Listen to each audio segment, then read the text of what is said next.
Je vous salue dans le précieux nom du Seigneur Jésus-Christ. Nous continuons aujourd'hui notre grande série d'enseignements sur le mystère de l'Orient. La semaine passée, nous avons parlé du vent d'Orient. Nous avons dit que c'était un vent prophétique. Nous avons aussi dit que c'est un vent, le vent le plus référencé dans la Bible. C'est un vent qui était de nature à accomplir la prophétie. Nous avons dit que le peuple d'Israël, ou alors la famille d'Israël, arrive en Égypte suite à l'action du vent d'Orient qui apporte un nouveau cycle de famine en Égypte. Nous avons dit que ce vent est très important, il est brusque et il apporte des changements brusques aussi dans nos vies, c'est-à-dire c'est un vent que Dieu utilise énormément. Nous avons aussi parlé de l'Esprit de Dieu qui est descendu le jour de la Pentecôte dans la chambre haute. La Bible dit qu'il est venu sous la forme d'un vent impétueux. Nous avons dit que les vents sont très importants dans le prophétique, tout comme les montagnes, parce que les vents, le vent aussi, c'est-à-dire le vent est aussi un synonyme du Saint-Esprit, c'est-à-dire en hébreu, lorsqu'on parle de vent, le même mot pour vent est le même mot pour le souffle et également pour l'esprit. Voilà. Aujourd'hui, nous allons parler du jour des expiations. Le jour des expiations est plus connu sous son nom hébreu qu'on appelle Yom Kippour. C'est quoi le Yom Kippour? Pourquoi est-ce que nous parlons du Yom Kippour dans le cadre de ce grand enseignement sur le mystère de l'Orient? Le Yom Kippour, c'est une fête de l'Éternel. En fait, c'est la 6e fête de l'Éternel. Lorsque le Seigneur Jésus-Christ était sur la terre, il a accompli 4 parallèles prophétiques, 4 des 7 parallèles prophétiques des fêtes de l'Éternel. Le jour de la Pâque juive, Jésus-Christ a été immolé parallèlement pendant que les Juifs étaient en train de célébrer leur Pâque. Jésus-Christ était en train d'être immolé à la croix de Golgotha, c'est-à-dire parallèlement.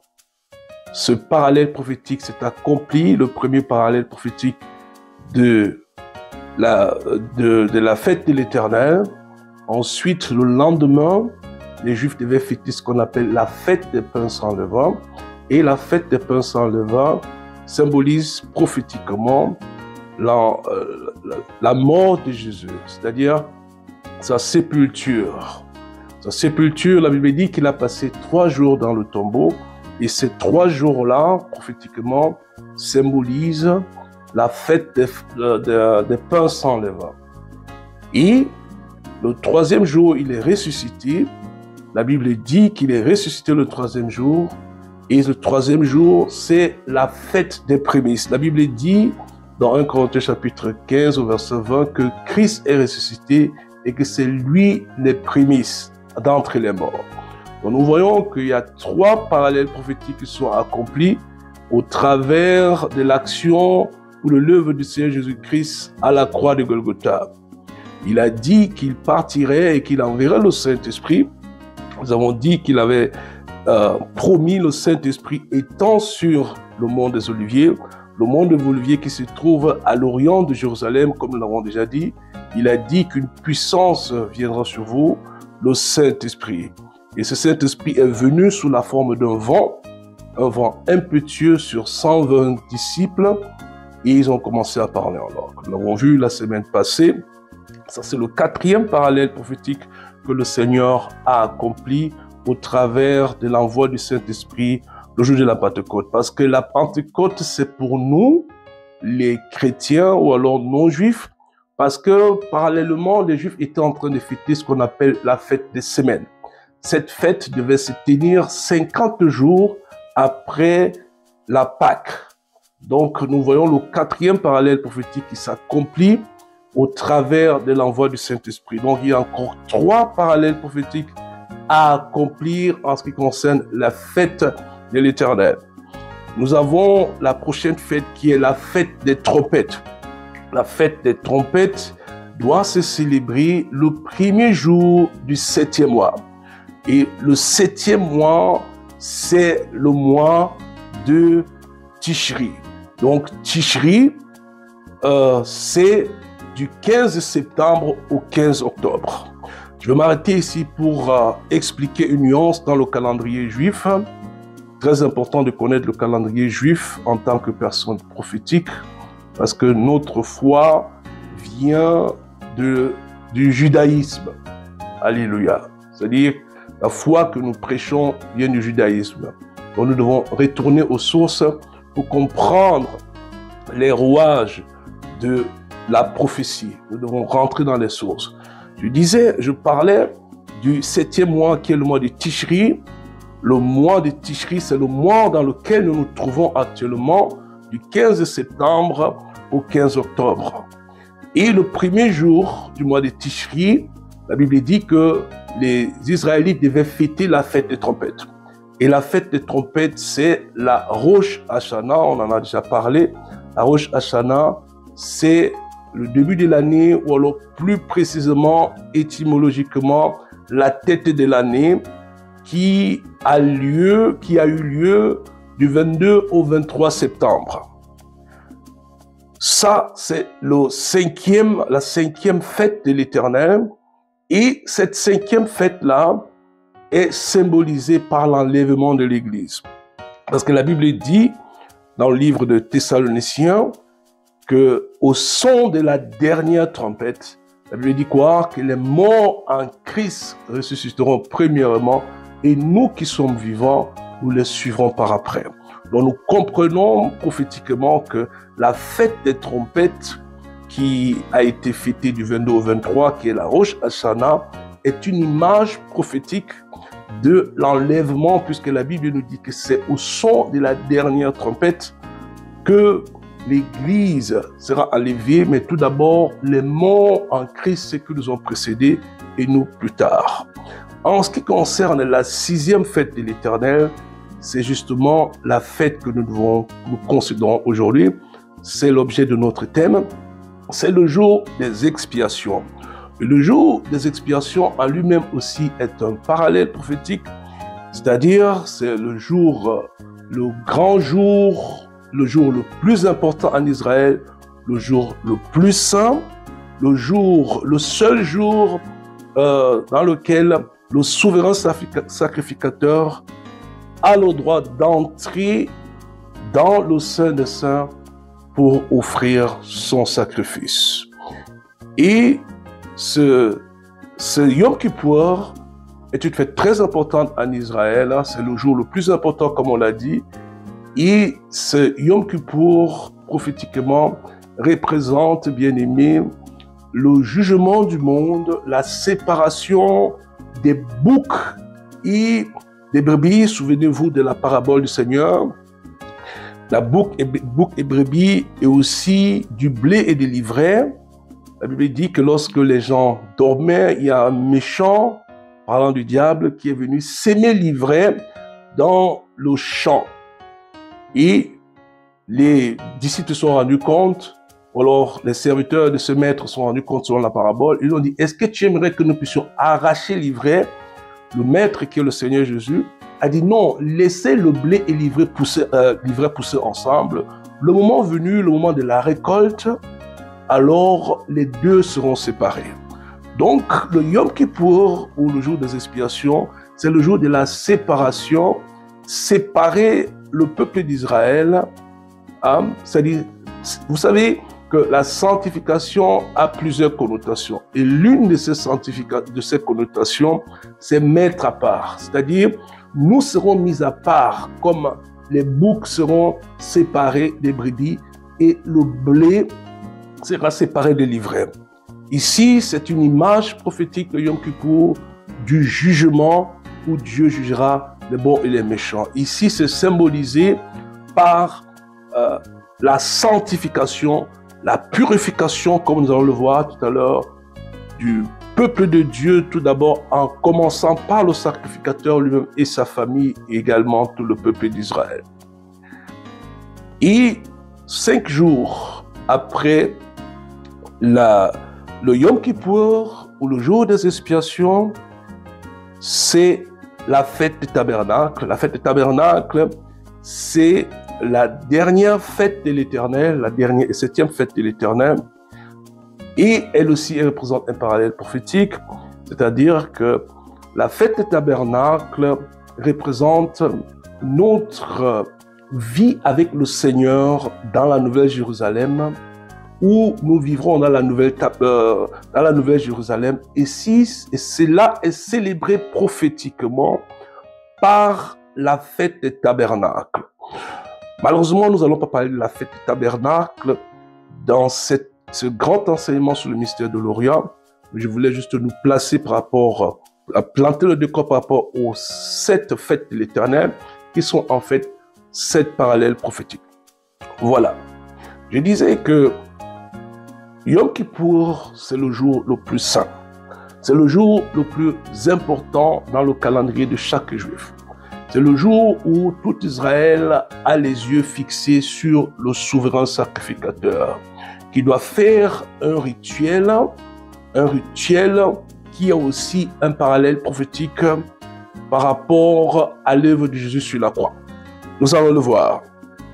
Alléluia. Il est aussi important de noter que le peuple juif a 2 calendriers. La Bible dit dans Exode chapitre 12, versets 1 à 2, la Bible dit que ce mois, parlant du mois des épis ou du mois des Nissan, précisément, ce mois sera votre premier mois. Bien aimé, quand la Bible dit sera, c'est-à-dire il s'agit d'un devenir, c'est-à-dire que ce mois-là n'était pas le premier mois. Il est devenu le premier mois parce que Dieu voulait accomplir une œuvre salvatrice dans la vie du peuple juif. Donc, ce mois de Nissan qui est devenu le premier mois n'était pas au préalable le premier mois. C'est pourquoi la Bible dit sera. Parce que imaginez qu'on vous dise janvier sera votre premier mois. Ça ne fait aucun sens, bien aimé. Si on dit février sera votre premier mois, là, ça commence à faire le sens. Parce que pour nous, nous utilisons le calendrier grégorien et nous savons que janvier, c'est toujours notre premier mois. Mais Dieu dit dans Exode chapitre 12, au verset 2, que ce mois de Nissan deviendra le premier mois. Donc, il y a 2 types de calendrier. Il y a le calendrier religieux qui commence le premier Nissan. Le premier Nissan, c'est du 15 mars au 15 avril. Vous devez savoir que les mois juifs ne commencent pas le premier du mois par rapport à notre calendrier grégorien, mais ils commencent le 15 du mois. Par exemple, j'ai parlé du mois de Tishri dans lequel nous nous trouvons. Le mois de Tishri ne commence pas le 1er septembre, mais il commence le 15 septembre et va jusqu'au 15 octobre. Donc, les mois juifs sont entre nos 2 mois grégoriens. Alléluia. Voilà. Le calendrier religieux juif commence le 1er Nissan, c'est-à-dire du 15 mars au 15 avril, et il s'achève justement en février. Mais il existe aussi un calendrier civil. Ce calendrier civil commence le 15 septembre, c'est-à-dire au mois de Tishri, avec la fête des trompettes qui est la Rosh Hashanah. C'est le nouvel an juif, qui a été fêté le 22 au 23 septembre, c'est-à-dire pratiquement les Juifs sont déjà en 2026, mais ils n'utilisent pas notre calendrier grégorien, ils utilisent un calendrier lunaire et c'est l'année 5786. Donc les Juifs actuellement sont en l'an 5786. Et ce 5786, c'est par rapport à la fondation du monde dans Genèse chapitre 1. Voilà. Très bien. Voilà. J'aimerais présenter le rituel de Yom Kippour ou alors le jour des expiations. Dans ce thème, nous trouvons ce rituel dans Lévitique chapitre 16.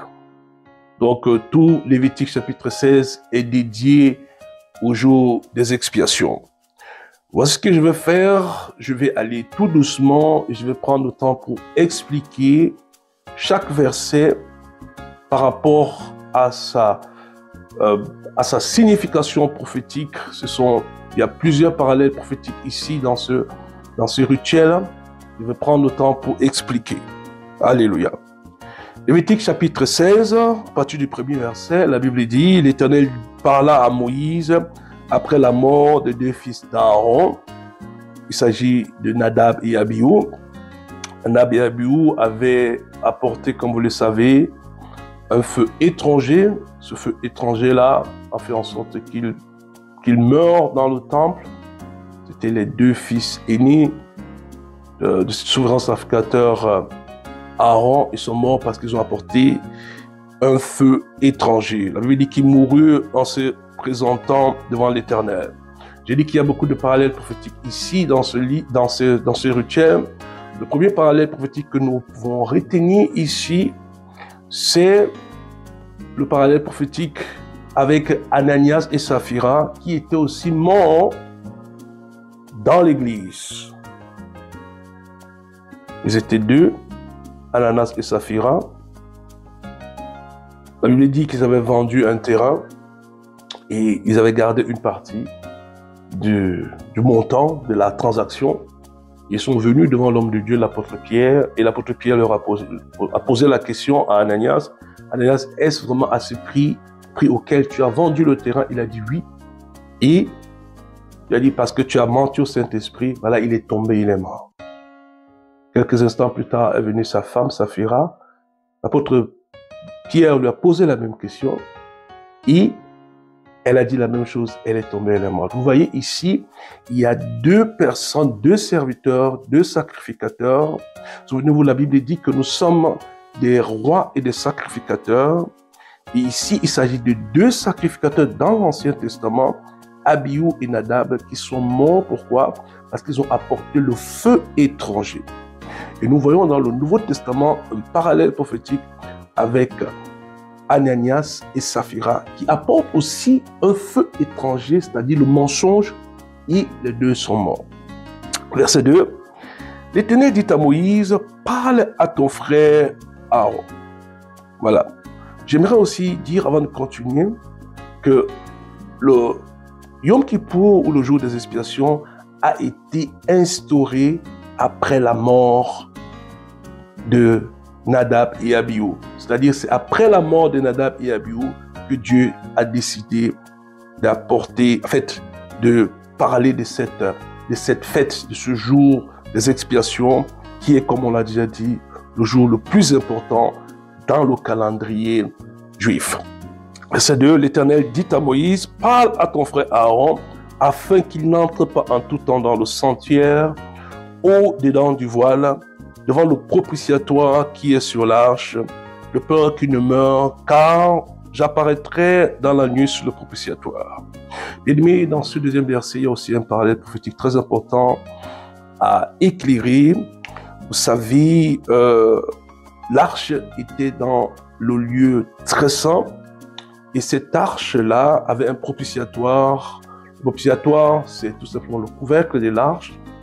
Il y avait deux chérubins, un chérubin à gauche et à droite du propitiatoire de l'arche. Et la Bible dit dans le psaume 80, verset 2, « Prête l'oreille, berger d'Israël, toi qui conduis Joseph, comme un troupeau, parais dans ta splendeur, toi qui es assis sur les chérubins. » Asaph, qui est l'auteur de ce psaume 80, était aussi un prophète. Je vous ai déjà dit dans des émissions passées que la plupart des auteurs, comme David, des psaumes étaient des prophètes. Voilà. Donc, le prophète Asaph dit que toi qui es assis sur les chérubins. Vous voyez, nous avons vu déjà dans les émissions passées, nous avons parlé des roues. Les roues, avec les chérubins, on a parlé des tritramorphes, c'est-à-dire qui ont 4 visages ou alors 4 formes. Nous allons voir cela plus tard. Je vais réserver un enseignement spécial pour les tétramorphes, pour expliquer cela. C'est-à-dire ce sont les chérubins ou les 4 êtres vivants, comme nous dit l'apôtre Jean, qui sont toujours autour de Dieu. C'est-à-dire l'image du propitiatoire avec les 2 chérubins à gauche et à droite c'est l'image du trône de Dieu. C'est-à-dire que Dieu siège sur ce propitiatoire. C'est-à-dire le propitiatoire, c'est le siège de Dieu symbolisé par les chérubins qui sont autour du trône. Et nous avons dit que ces chérubins-là, ils allaient partout avec le trône. C'est-à-dire quand vous voyez dans Ézéchiel, il parle des roues qui se déplacent, des roues qui sont dans des roues. Il s'agit là du trône de Dieu. Et ces chérubins se déplacent toujours avec le trône de Dieu. Alléluia. Verset 3. Voici de quelle manière Aaron entrant dans le sanctuaire. C'est-à-dire, il y a vraiment un procédé, un protocole pour faire le sacrifice du jour des expiations. Parce que si ce n'est pas respecté à la règle, le souverain sacrificateur mourra. Voilà, voici de quelle manière Aaron entra dans le sanctuaire, il prendra un jeune taureau. Voilà, le jeune taureau ici, c'est l'image du sacrifice. Je reviens encore au tétramorphe. La Bible dit que le premier être vivant le premier être vivant ressemblait à un lion. Et le deuxième être vivant ressemblait à un veau. Le veau ici, ça va comprendre comme le jeune taureau. Et vous savez, on dit le second être vivant était semblable à un veau. Et le second être vivant, le second Adam, c'est Jésus-Christ. Le second Adam, c'est Jésus-Christ. Et ce jeune taureau-là représente le sacrifice du Seigneur Jésus-Christ. C'est-à-dire, ici, il doit prendre tout d'abord un jeune taureau. On peut aussi l'appeler veau.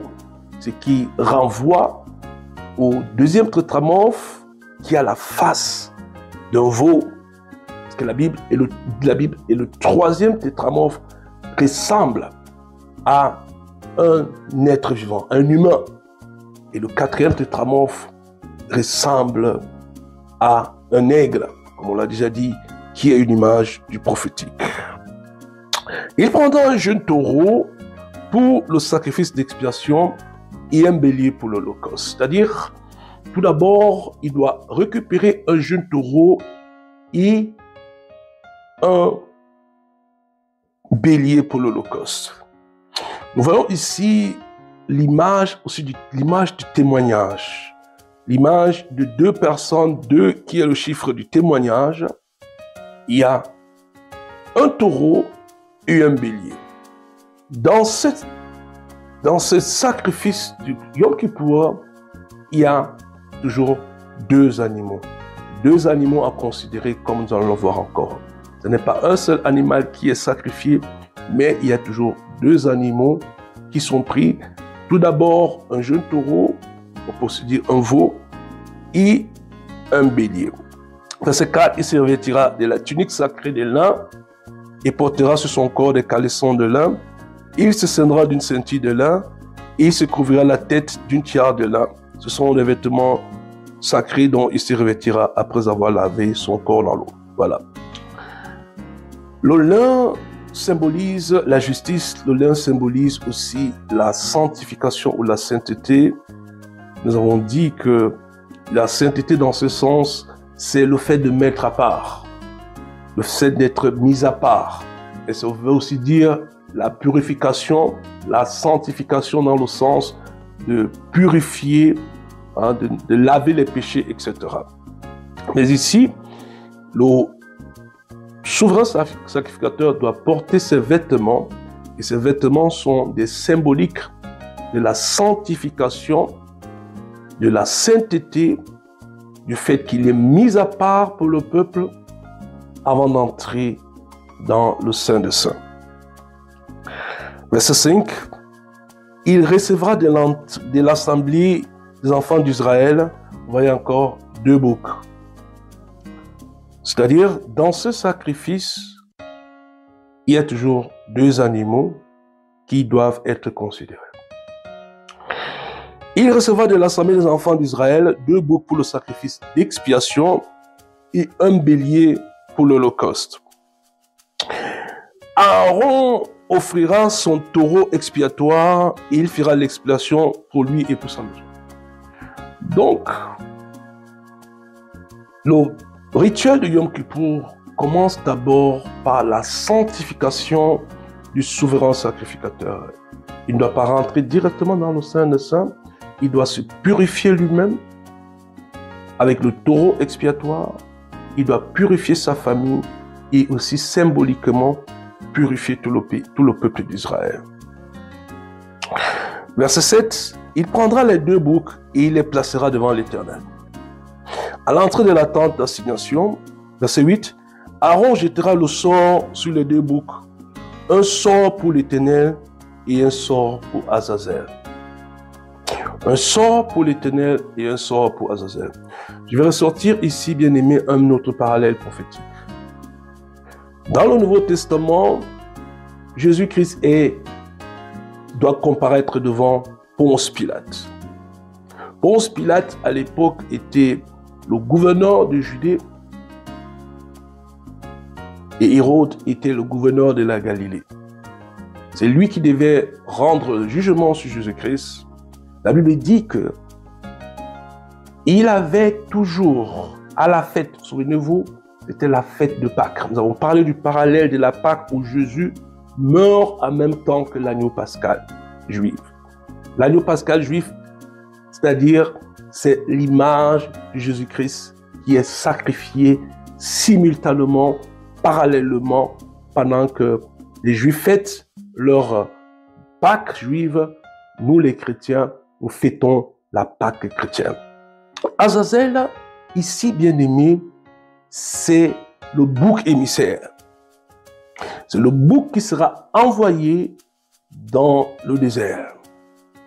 Souvenez-vous de Ponce Pilate. La Bible dit c'était une coutume de libérer un prisonnier pendant les fêtes. Et il a posé la question aux Juifs, qui aimeriez-vous que je vous libère, Jésus-Christ ou alors Barabbas? La Bible dit que les Juifs ont dit, libère Barabbas et crucifie Jésus. Voici maintenant, au verset 8, la Bible dit, Aaron jettera le sort sur les 2 boucs. Un sort pour l'Éternel et un sort pour Azazel. Verset 9, Aaron fera approcher le bouc sur lequel est tombé le sort pour l'Éternel et il l'offrira en sacrifice d'expiation. Le bouc qui est offert en sacrifice d'expiation représente le Seigneur Jésus-Christ. Verset 10, et le bouc sur lequel est tombé le sort pour Azazel, comme on l'a déjà dit, Azazel, c'est le bouc émissaire, sera placé vivant devant l'Éternel afin qu'il serve à l'expiation, écoutez très bien, qu'il soit lâché dans le désert. Qu'il soit lâché. Lâché comme Barabbas avait été relâché. Ici, il s'agit d'un puissant parallèle prophétique de 2 boucs. L'un représente le Seigneur Jésus-Christ qui sera sacrifié pour l'expiation, pour le Yom Kippour, pour la purification du peuple d'Israël, et un autre bouc qui sera relâché. Alléluia. Et ce bouc qui est relâché, c'est une image prophétique de Barabbas. C'est lui qui portait les péchés, le bouc expiatoire, c'est lui qui devait normalement être sacrifié, mais c'est le taureau ou alors le bouc expiatoire qui représente Jésus-Christ, qui est plutôt sacrifié le jour de l'expiation, et Azazel, qui est le bouc émissaire, est relâché, tout comme Barabbas sera relâché le jour où Jésus sera crucifié. Alléluia. J'espère que tu es béni. Alléluia. Nous sommes en train de parler de Yom Kippour. Yom Kippour le jour le plus important en Israël, le jour le plus saint, un rituel plein de parallèles prophétiques, comme nous sommes en train de le voir. Jésus qui est sacrifié et Barabbas qui est libéré. Alléluia. Voilà. Verset 11, le rituel continue. Aaron offrira son taureau expiatoire et il fera l'expiation pour lui et pour sa maison. Il égorgera son taureau expiatoire. Verset 12. Il prendra un brasier plein de charbon ardent, ôté de dessus l'autel devant l'Éternel, et de 2 poignées de parfum odoriférant en poudre.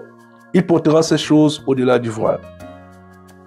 Il mettra le parfum sur le feu devant l'Éternel, afin que la nuée du parfum couvre le propitiatoire qui est sur le témoignage, et il ne mourra point.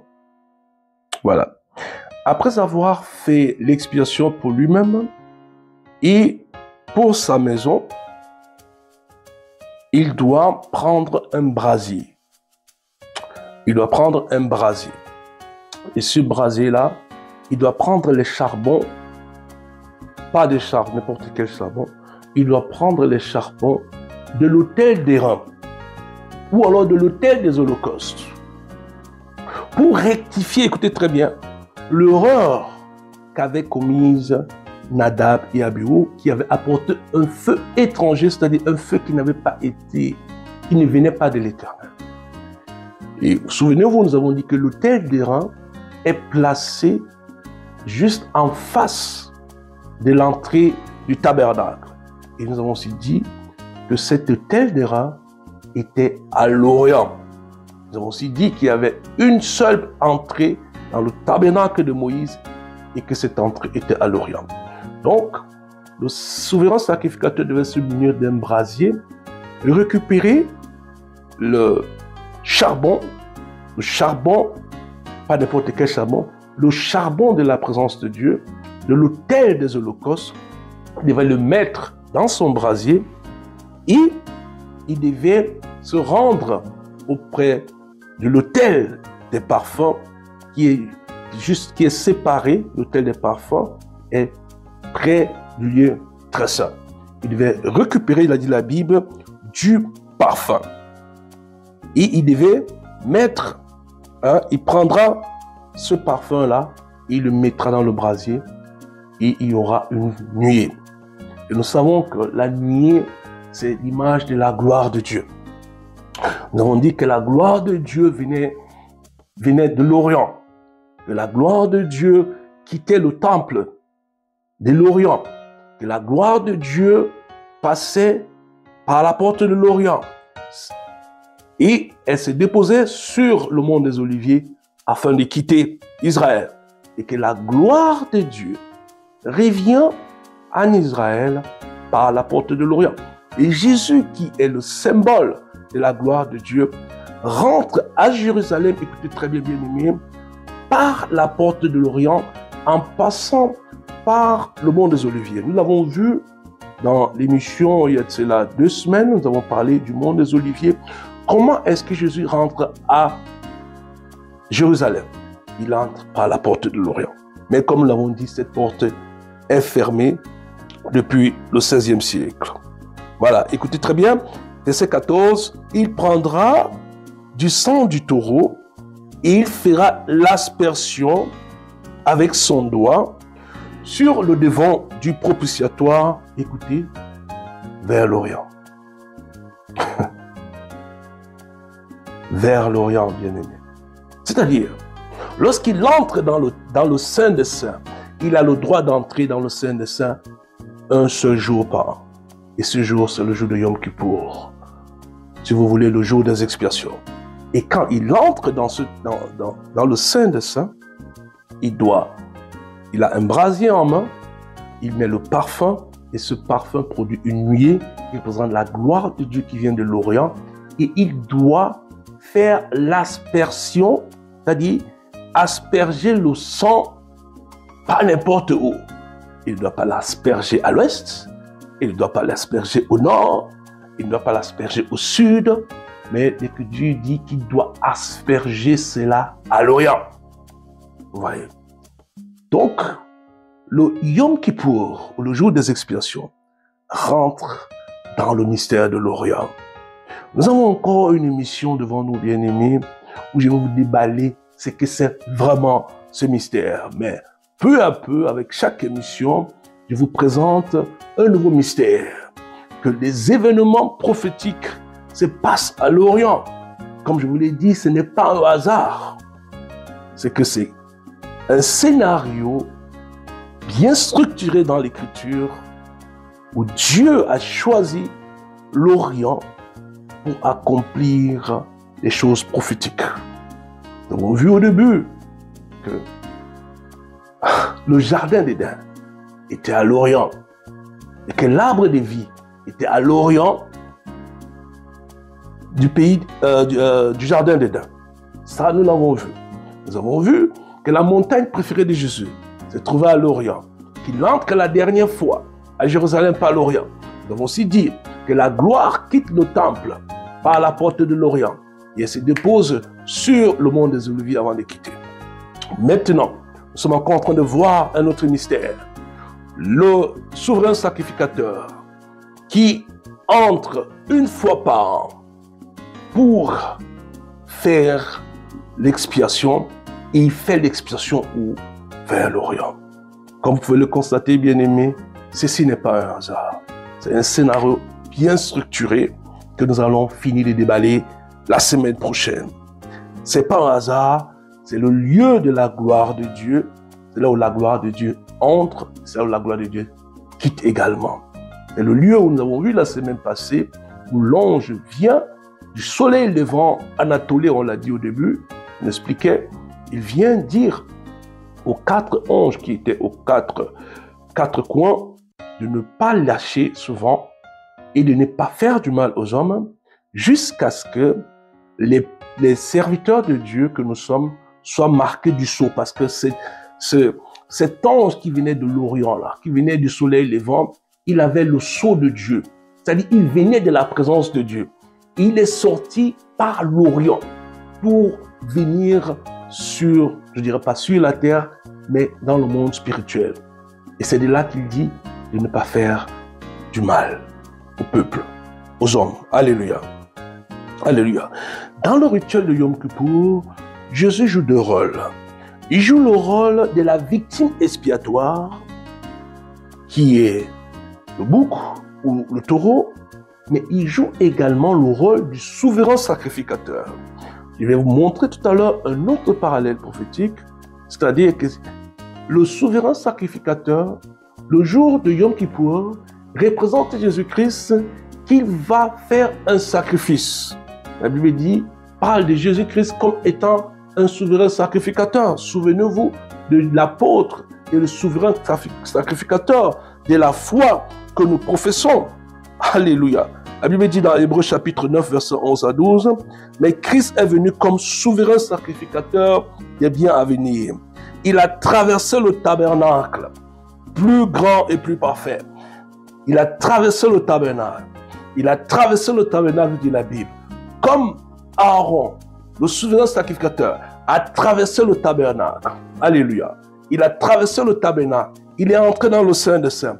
La même chose que Jésus fera. Il entrera ou il est entré dans le tabernacle avec son propre sang.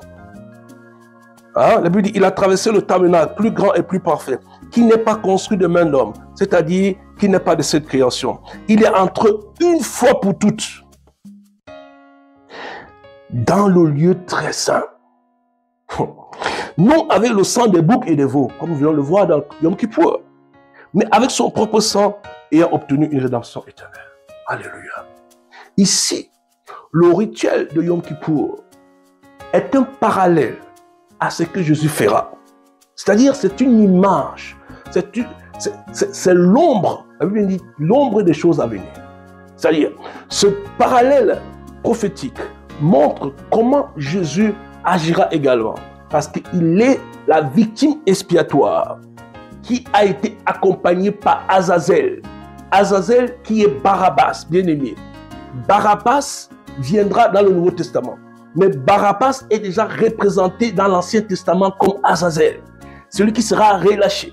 Et Jésus-Christ qui est représenté comme le bouc expiatoire, qui sera donné en sacrifice pour le salut de l'humanité. Et comme Jésus, alléluia, ou alors comme Aaron, alléluia, entre dans le tabernacle pour offrir le sacrifice le jour de Yom Kippour, Jésus le fera également, ou alors il a déjà fait, alléluia. Il est entré dans le tabernacle pendant que, écoutez très bien, comprenez ce parallèle, pendant que Aaron était entré dans un tabernacle fin de main d'homme, il offrait le sang des boucs et des taureaux, devant qui? Devant Dieu qui est représenté, très bien, écoutez très bien, par le propitiatoire ou alors l'arche, et autour il y a des tétramorphes représentés comme des chérubins d'or. Jésus lui-même, après avoir, écoutez très bien, donné sa vie à Jésus, donné sa vie, il est mort, il est ressuscité, il a accompli les 4 parallèles prophétiques que j'ai expliqués depuis le début. Il est allé où? À l'Orient, sur le mont des Oliviers, à l'Orient de Jérusalem. Il est monté au ciel, et quand il est entré au ciel, écoutez très bien, il a accompli le rituel de Yom Kippour. La Bible dit qu'il est entré dans le tabernacle céleste, tout comme Aaron entre dans le tabernacle terrestre, avec le sang des boucs et des taureaux, ayant laissé Barabbas, alléluia, qui était vivant encore. Lui, il était mort. Lui, la victime expiatoire. Il est monté au ciel. Et il a donné quoi? Il a présenté son sang. Alléluia. Il a présenté son sang. Le sang de Jésus-Christ. Donc, Jésus-Christ, dans le Yom Kippour, est la victime expiatoire. Et c'est lui qui revient, alléluia, qui part au ciel avec son propre sang. Le sang qui est aspergé à l'Orient. Alléluia. Le sang est aspergé dans le sein des saints bien-aimés à l'Orient. C'est pas un hasard. Nous sommes en train de parler du mystère de l'Orient. Il déverse son sang à l'Orient. Bien-aimés, la semaine prochaine, je vais vous déballer tout ce que, donner le dernier secret du mystère de l'Orient. Je vous promets que vous serez vraiment bénis, et je sais que vous êtes déjà bénis. Alléluia. Jésus, qui est la victime expiatoire, qui est en même temps le souverain sacrificateur. Il accomplit les 2 rôles. Alléluia. Ici, dans le Yom Kippour, les rôles sont séparés. Mais dans le Nouveau Testament, il accomplit les 2 choses. Alléluia. Alléluia. Bien-aimés, Dieu est un Dieu de scénario. Dieu est le plus grand scénariste. Vous comprenez? Et je vais te dire, toi qui écoutes, qu'il y a un scénario que Dieu a écrit pour toi. Et ce scénario est écrit dans le livre de la vérité. Le livre de la vérité, on en a déjà parlé ici. Que le scénario que Dieu a écrit pour toi, c'est le meilleur des scénarios. Il n'y a pas plus beau. Alléluia. Toi qui pleures, arrête de pleurer. Parce que tu ne connais pas, tu ne sais pas les bonnes choses que Dieu a réservées pour toi. Les bonnes choses que Dieu a réservées pour toi. Alléluia. Et Jésus-Christ, qui s'est donné lui-même. Alléluia. La Bible nous dit que les choses de l'Ancien Testament, c'est une image, l'ombre des choses à venir. Mais Jésus-Christ, c'est celui qui accomplit ces choses, ces bonnes choses dans nos vies. Alléluia. Alléluia. Le Yom Kippour est l'image du jugement de Dieu. C'est-à-dire que le Yom Kippour représente le jour, comme on l'a déjà dit, où Dieu séparera les boucs des brebis du blé des livrets. Alléluia. Bien-aimé, j'espère que tu as été béni. Tu as été béni par cet enseignement. Je sais que c'est un enseignement qui n'est pas très fréquent dans le corps du Christ. Mais pour les personnes prophétiques, pour comprendre où nous allons, nous devons rechercher dans les Écritures, rechercher ce que le modèle que Dieu nous a donné. Et ce modèle-là, c'est la parole de Dieu. Alléluia. La Bible dit que personne ne peut établir un autre fondement que le fondement qui a déjà établi, c'est-à-dire Jésus-Christ. Nous sommes maintenant à la cinquième émission de notre émission sur le mystère de l'Orient. Aujourd'hui, nous avons parlé du Yom Kippour. Le Yom Kippour aura lieu du 1er au 2 octobre 2025, mais pour les Juifs, ce sera déjà 2026, mais précisément 5786. Seigneur, je te bénis, je te dis merci pour ce message, Seigneur, que tu m'as donné, de donner à ton peuple, Seigneur, pour déballer encore ces mystères de l'Orient, mystères que tu as, Seigneur, instaurés dans ta parole et que tu nous donnes aujourd'hui la grâce, Seigneur, de connaître. Merci, Seigneur, de bénir toute personne, Seigneur, qui écoute ce message. Merci, Seigneur, d'ouvrir les yeux de ton peuple pour que ton peuple puisse, Seigneur, comprendre de quoi il s'agit, comprendre les choses que tu as réservées pour eux, ces bonnes choses, au nom de Jésus. Amen. J'aimerais venir maintenant à ce que j'avais déjà dit il y a de cela quelques semaines. J'avais donné une parole prophétique en ce qui concerne, je vais dire quoi, la montée du néonazisme en Allemagne aussi, n'est-ce pas, avec la montée de l'AfD. Mais ces choses sont déjà en train de s'accomplir sous nos yeux. J'aimerais donner une exhortation au corps de Christ, pas seulement à ceux-là qui vivent en Allemagne comme nous. Vraiment, ces choses sont en train de s'accomplir. Déjà cette semaine, il y a des informations qui sont sorties. Il y a un nouveau sondage qui a été fait par les journalistes allemands.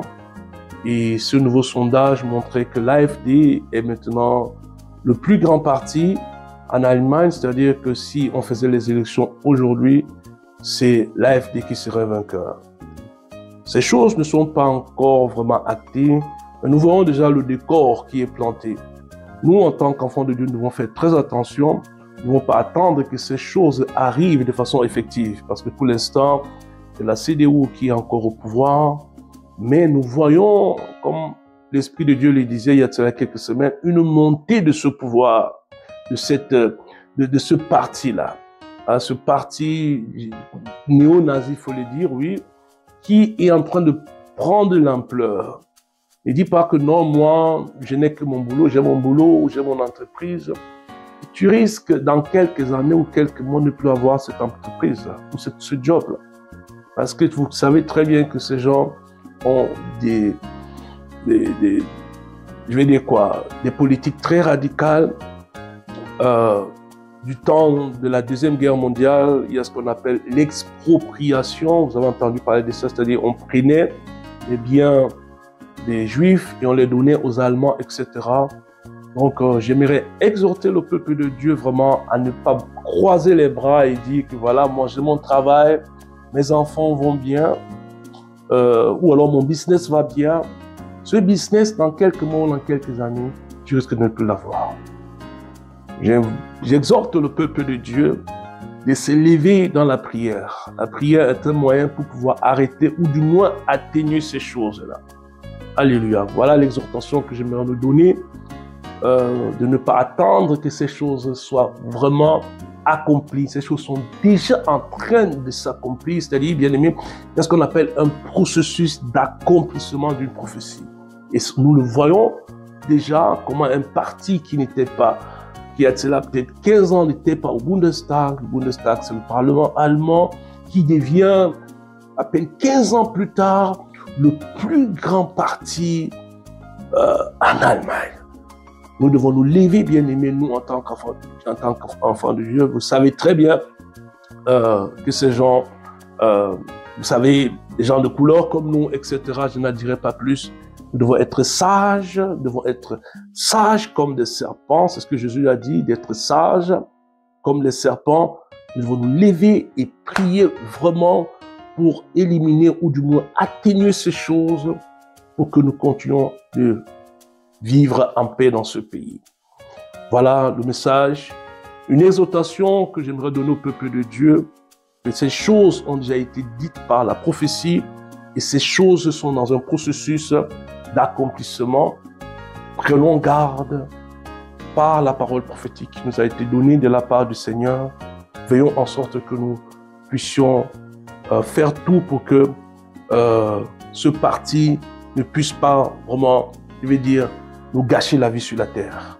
Shalom et à la semaine prochaine.